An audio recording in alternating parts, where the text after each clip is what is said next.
Hi there, my name is Paul Harvey and this is a Market That video. So today I am back by the garage door and I'm outside because it's nice and warm. Well, it's 8 degrees out here, which is quite amazing considering it's December and it was -5 last week. So there we are.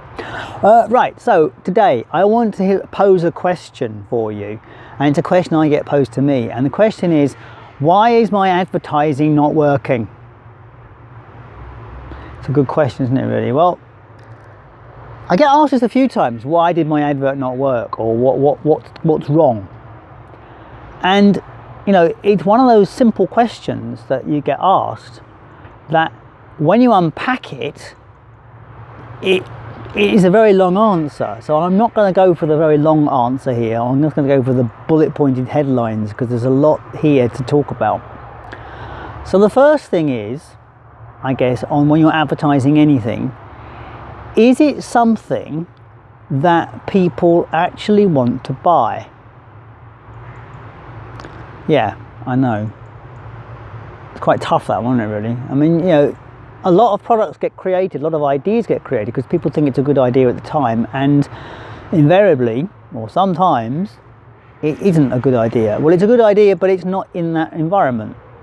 It might sell somewhere else. Which brings on to the next point, really.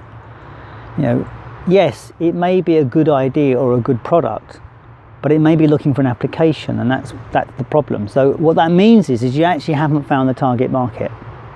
So when you're advertising something into a general marketplace, you know,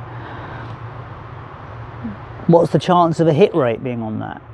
So there's the question, isn't it, really? It's about defining who is the target customer for the product. Is the advertising medium I'm about to use going to find those people? So there's 2 points, really. Is the message and the market and the kind of environment you're aiming at, are those two things aligned? Because if you're advertising to the wrong group of people in the wrong marketplace, your advert's going to go nowhere. Waste the money. And then we get on to the other thing about it, and that is about the product itself and about timing. So what determines whether something sells is about timing, and whether you can give someone enough information so that they perceive the timing to be right. So in its simplest terms, shouting hot pies for sale at lunchtime, the timing is right, and there are people who are hungry, because you can't sell hot pies to people who are not hungry. So in the same vein, someone who is looking for the perfect Christmas gift, this is why this time of year is so perfect, because there are some groups of people that are notoriously difficult to buy for, and finding that ideal gift for someone who is a difficult buy or a difficult to resolve, that kind of gift will work very well. So there's a magazine that's gift for girls and gifts for girls and boys, and it comes out every year, and it's full of all sorts of superfluous gadgets, really, ideal for someone that's got everything. And it's a great source of ideas. I mean, I've used it myself.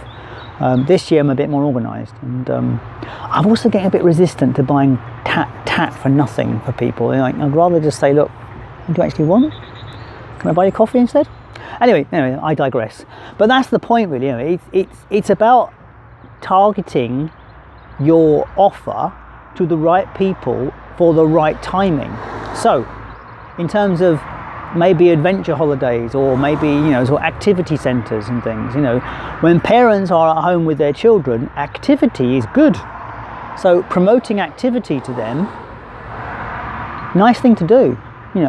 While you're on school holidays, why don't you come and do some of this? Anyway, so those are the kind of things that you need to look for, really, in terms of identifying who your target is. Now, if you've got a mixed database, how are you going to sort that out? Well, that's where surveys come into place. You've either got to find some way of identifying who they are yourself, as in the grunge work and doing it that way, or you've got to get them to self-identify. And you do that by seeing what information they click. So you can do an overt survey, which is where you actually deliberately ask them what they want, or you do the covert survey by seeing what they click. So there's a lot here. So as I said, when I started this conversation about why does my advertising not work, I said there's a lot in that conversation, you know, and each of these little subjects we've just covered, you know, we could talk quite a long time on them because there's a lot to unpack in all of these subjects. So that is what I'm going to talk about today. That's it. That's my day. I think it's, you know, just over 5 minutes, and I don't try to go much longer than 5 minutes on these videos because they're just about the right time to enjoy them while you're drinking a cup of coffee. This is Paul Harvey. It is whatever date it is in December with a Market That video. Thanks for watching. Cheers, mate. Bye.